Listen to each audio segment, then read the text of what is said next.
Esa noche de enero de 1942, en un taxi que avanzaba por las calles vacías de la Ciudad de México, una mujer cerró los ojos para siempre, llevándose secretos que jamás serían revelados. ¿Qué estarías dispuesto a sacrificar por el arte, por el amor y por una causa que considera más grande que tu propia vida? Porque lo que estás a punto de escuchar no es solo la historia de dos fotógrafos extraordinarios. Es el relato de cómo la pasión creativa, el deseo prohibido y los ideales revolucionarios se entrelazaron en el México de los años 20, dejando un legado visual que inmortalizó un país que ya no existe, pero cuyo precio fue el corazón destrozado de quienes lo vivieron. Si historias como esta te llegan al corazón, suscríbete a Cuentos de la Tierra.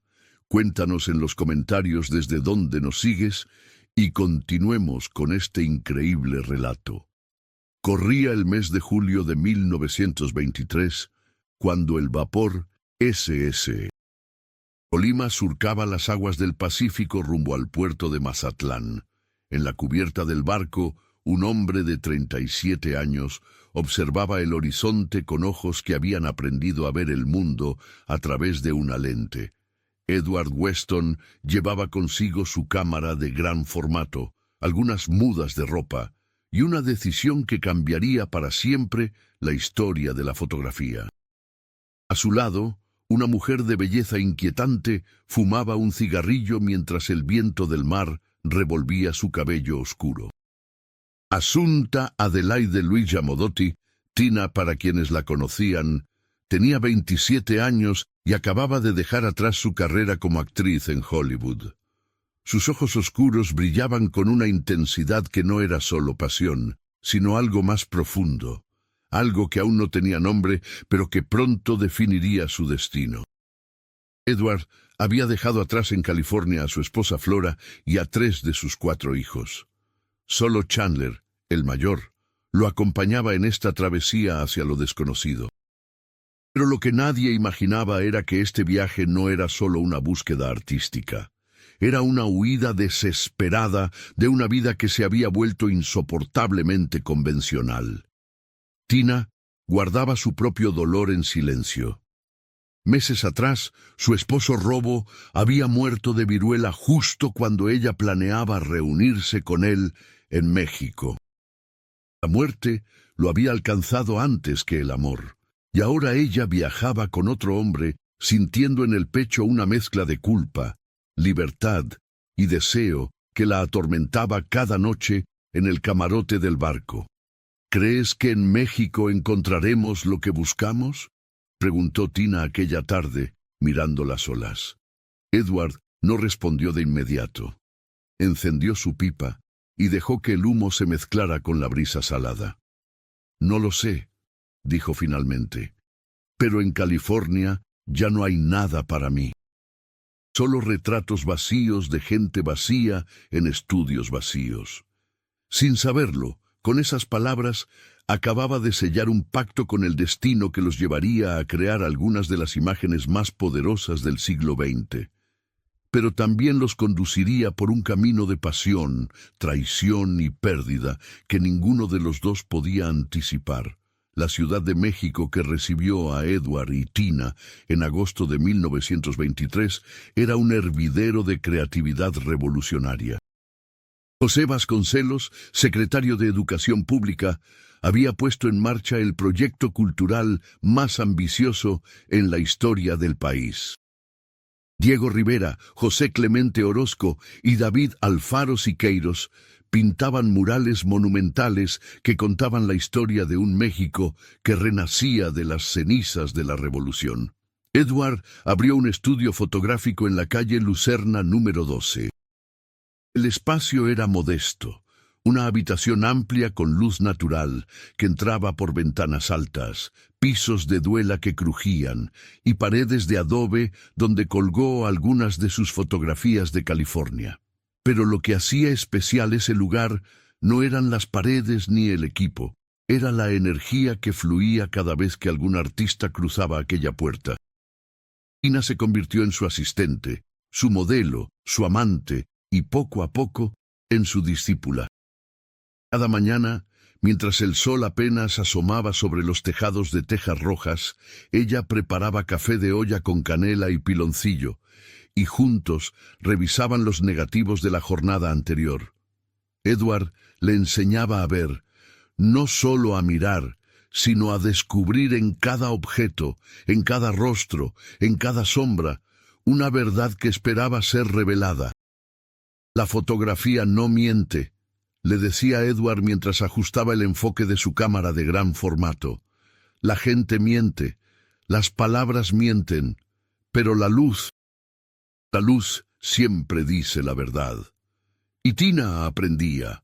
Con una rapidez que asombraba a Edward, ella dominaba los tiempos de exposición, la química del revelado, la composición que transformaba lo ordinario en extraordinario. Pero lo que nadie imaginaba era que aquella relación que parecía tan perfecta, tan simbiótica, llevaba en su interior las semillas de su propia destrucción. Los artistas del México revolucionario no tardaron en encontrar el estudio de la calle Lucerna. Diego Rivera llegó una tarde con su enorme figura y su mirada intensa, pidiendo ser retratado. Edward lo fotografió de perfil, capturando no solo sus facciones, sino la fuerza de un hombre que creía que el arte podía cambiar el mundo.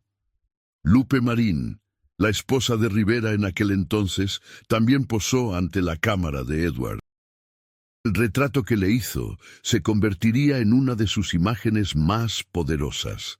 Lupe con el rostro inclinado, la mirada perdida en algún punto del infinito, bella y trágica como solo pueden serlo las mujeres que aman demasiado. Y Tina aparecía en decenas de imágenes. Edward la fotografiaba recitando poesía con la boca ligeramente abierta y las cejas levantadas en expresión de éxtasis creativo. La fotografiaba desnuda, transformando su cuerpo en paisajes de luz y sombra. La fotografiaba durmiendo, leyendo, soñando, pero con cada fotografía algo invisible se quebraba entre ellos.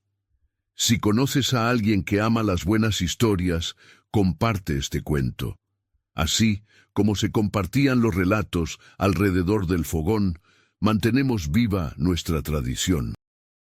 Una tarde de 1924, mientras Edward revelaba fotografías en el cuarto oscuro improvisado en la parte trasera del estudio, escuchó voces en la sala principal. Salió limpiándose las manos manchadas de químicos y encontró a Tina, conversando animadamente con un grupo de jóvenes comunistas que traían ejemplares de El Machete, el periódico del Partido Comunista Mexicano. «Edward, te presento a mis compañeros», dijo Tina con un brillo en los ojos que él no había visto antes. «Están organizando una célula de artistas revolucionarios». Edward asintió cortésmente, pero sintió algo frío en el estómago. Conocía esa mirada. No era la mirada de una amante ni de una estudiante de fotografía. Era la mirada de alguien que acababa de encontrar un propósito que iba más allá del arte, más allá del amor, más allá de todo. Los meses siguientes, la distancia entre Edward y Tina se fue haciendo más y más ancha, como un río que crece con las lluvias hasta volverse infranqueable. Edward quería capturar la forma pura, la esencia estética de las cosas. Fotografiaba los tejados de la Ciudad de México desde una azotea, transformando el espacio tridimensional en un dibujo plano de luz y textura. Fotografiaba un excusado de porcelana ocupando todo el encuadre, monumentalizando lo mundano en lo que él llamó clasicismo moderno. Para él, la fotografía era un fin en sí misma, una búsqueda de la belleza absoluta. Pero Tina había comenzado a ver la cámara como un arma. «No puedes fotografiar formas vacías mientras el pueblo se muere de hambre», le decía con voz temblorosa de emoción. «El arte debe servir a la revolución, Edward. Debe servir al pueblo». «El arte no sirve a nadie», respondía él con firmeza. El arte simplemente es. En el momento en que le pones una función, deja de ser arte y se convierte en propaganda. Las discusiones se volvieron frecuentes, amargas, dolorosas. Edward viajaba por México, fotografiando artesanías, ollas de barro negro de Oaxaca, zarapes de lana. Combinaba estos objetos con frutas y caracoles en composiciones que hablaban de una estética atemporal. Pero cada vez que regresaba al estudio, encontraba a Tina más involucrada con los comunistas, más distante, más ausente. Lo que sucedió después, nadie lo esperaba.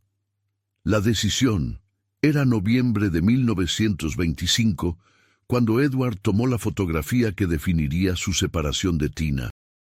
La había retratado 1000 veces, pero aquella imagen era diferente. Tina mirando hacia la izquierda, el rostro en 3/4, una expresión de determinación que ya no tenía nada que ver con él. «Me voy a quedar en México», dijo ella esa noche, sin mirarlo a los ojos. Edward sintió como si le clavaran un puñal en el pecho. «¿Por cuánto tiempo?» «No lo sé. Tal vez para siempre». El silencio que siguió fue más doloroso que cualquier grito. Afuera, las campanas de una iglesia cercana tocaban el Ángelus. El sol se ponía tras los volcanes, tiñendo el cielo de naranja y púrpura. «¿Es por ellos?», preguntó Edward finalmente, refiriéndose a los comunistas. «¿O es porque ya no me amas?» Tina levantó la vista. Sus ojos oscuros brillaban con lágrimas contenidas. «Te amaré siempre, Edward. Me enseñaste a ver. Me diste un lenguaje para expresar lo que sentía, pero...» Su voz se quebró. «Pero hay algo más grande que nosotros, más grande que el arte. Hay una revolución en marcha y yo no puedo darle la espalda».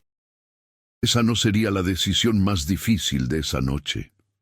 Edward cerró los ojos. Había venido a México buscando inspiración y había encontrado el amor. Había encontrado también las imágenes más poderosas de su carrera. Pero ahora enfrentaba una elección imposible: quedarse y ver cómo Tina se alejaba poco a poco hacia un mundo en el que él no tenía lugar, o regresar a California y dejarla ir para siempre. «Me iré a fin de año», dijo finalmente. «Chandler me espera. ¿Mi vida está en California?» «Lo sé», susurró Tina. Sin saberlo, con esas palabras acababan de firmar el final de una historia de amor que había sido tan intensa como breve, tan bella como devastadora. Edward Weston abandonó México en diciembre de 1926 y nunca volvió. En California abrió un nuevo estudio y se dedicó a fotografiar paisajes, formaciones rocosas en Point Lobos, vegetales y conchas marinas con una precisión casi obsesiva. Sus imágenes alcanzaron la perfección técnica, se convirtieron en íconos del modernismo fotográfico. Pero quienes lo conocieron de cerca decían que algo se había apagado en su mirada, algo que había dejado enterrado en las calles polvorientas de la Ciudad de México. Tina se quedó en México y se convirtió en la fotógrafa oficial del movimiento muralista. Documentó las obras de Rivera, Orozco y Siqueiros. Fotografió a los campesinos, a los obreros, a las madres indígenas con sus hijos. Su arte se volvió cada vez más político, cada vez más comprometido. Pero el destino tenía otros planes para ella. En 1928 conoció a Julio Antonio Mella, un revolucionario cubano exiliado en México. Se enamoraron con una intensidad que recordaba aquellos primeros días con Edward. Pero el 10 de enero de 1929, cuando salían juntos de un mitin en pleno centro de la ciudad, unos sicarios abrieron fuego. Mella cayó muerto en los brazos de Tina, su sangre manchando el vestido de ella, sus últimas palabras perdiéndose en el ruido de la calle. La prensa la acusó de estar involucrada en un crimen pasional. La policía la persiguió. En 1930 fue expulsada de México bajo acusaciones de actividades subversivas. Y entonces, cuando todo parecía perdido, Tina tomó la decisión más radical de su vida. Abandonó la fotografía por completo y se dedicó a la lucha armada. Viajó a Europa, combatió en la Guerra Civil Española, trabajó como espía para los republicanos. Cambió de nombre, cambió de identidad. La mujer que había sido musa de Edward Weston, la fotógrafa que había capturado la esencia del México revolucionario, desapareció en las sombras de una guerra que no tendría ganadores. En 1939, Tina regresó a México como asilada política, usando un nombre falso. El presidente Lázaro Cárdenas anuló su expulsión un año después, pero para entonces ella ya era otra persona. Su cabello había encanecido prematuramente. Sus manos, que alguna vez sostuvieron cámaras con delicadeza infinita, ahora temblaban por las noches, atormentadas por recuerdos que no podía compartir con nadie. La noche del 5 de enero de 1942, Tina cenó con amigos en casa del arquitecto Hannes Meyer. Conversaron sobre la guerra en Europa, sobre el futuro incierto de México, sobre los viejos tiempos que parecían tan lejanos como si pertenecieran a otra vida. Cerca de la medianoche, Tina se despidió. Había llovido y las calles brillaban bajo las escasas farolas. Tomó un taxi rumbo a su casa en la colonia Roma. Lo que sucedió después, nadie lo sabe con certeza. El taxista después declaró que la señora había comenzado a quejarse de un dolor en el pecho, que había intentado decir algo pero las palabras no salían, que cuando llegaron a su destino, ella ya no respiraba. El dictamen médico habló de un ataque cardíaco fulminante, congestión visceral generalizada, falla múltiple de órganos. Una muerte natural, dijeron, recurrente en la familia Modotti, pero Diego Rivera, que conocía los secretos más oscuros del exilio comunista, sugirió otra verdad, que Tina sabía demasiado sobre las purgas en España, que su compañero Vittorio Vidali, el mismo que había huido de México un día después de su muerte, podría estar involucrado en un asesinato encubierto. La autopsia no aclaró nada. Las sospechas nunca se confirmaron. Los secretos quedaron enterrados con ella en el Panteón de Dolores, donde sus compañeros comunistas le dieron sepultura con todos los honores de una heroína revolucionaria. Edward Weston se enteró de su muerte semanas después, por una carta que llegó a su estudio en California. Tenía 56 años. El mal de Parkinson ya comenzaba a temblar en sus manos, presagiando el final de su propia carrera. Esa tarde, Edward sacó de un cajón las fotografías que había tomado de Tina casi 20 años atrás. La contempló en aquellas imágenes, joven, bella, llena de vida y de pasión. La mujer que recitaba poesía con los labios entreabiertos. La mujer que lo había amado y a quien él había amado con una intensidad que nunca volvió a experimentar. Dicen quienes lo conocieron que lloró en silencio, solo en su cuarto oscuro, rodeado de químicos y de memorias que dolían más que cualquier enfermedad. Y así fue como dos fotógrafos extraordinarios inmortalizaron un México que ya no existe, dejando un legado visual que trasciende el tiempo, pero pagando el precio más alto que cualquier artista puede pagar: la pérdida del amor, la pérdida de la inocencia y la pérdida de aquellos días luminosos en que todo parecía posible. Porque en la vida, cada elección tiene su precio, y a veces el costo lo pagan quienes nunca eligieron. Pero también es cierto que el arte, ese que nace del corazón y no de la conveniencia, siempre encuentra la manera de sobrevivir. Las fotografías de Edward y Tina siguen ahí, en museos y colecciones, testimoniando una época, una pasión, un México que ardía con la esperanza de un mundo nuevo.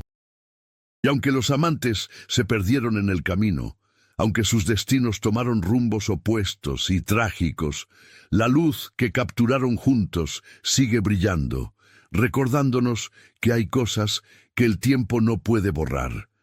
Ni el amor que alguna vez existió, ni la belleza que supieron ver donde otros solo miraban, ni esa dignidad que nunca se pierde, aunque se pierda todo lo demás.